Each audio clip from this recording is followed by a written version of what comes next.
Kim Chiu, Paolo Avellino at iba pang artistang nakiramay sa burol ng nanay ni Angelica.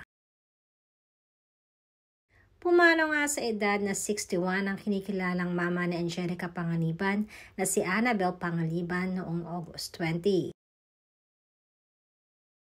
Bagamat biglaan at wala nga sinasabing eksaktong dahilan sa pagkawala nito, ay panigurado namang naging matindi ang lungkot na dala nito kay Angelica Panganiban.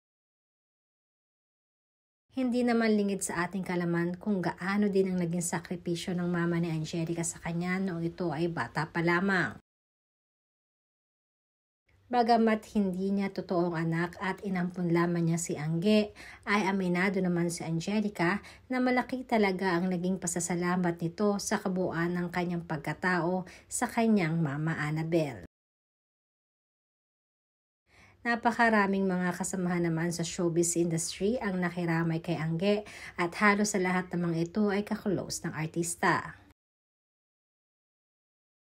Ayon na rin sa aming source, ay spotted din si Kim Chiu at Paolo Avellino, ganoon na rin si Bella Padilla sa naturang lamay.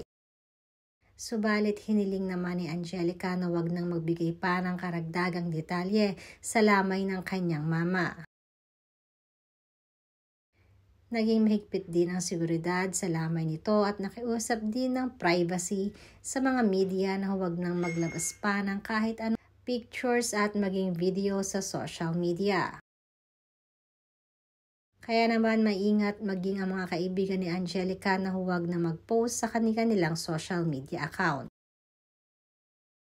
Kaya kung ating mapapansin ay halos walang pictures na lumalabas sa lahat ng social media account ngayon, maliban na lang sa kanyang Star Magic families.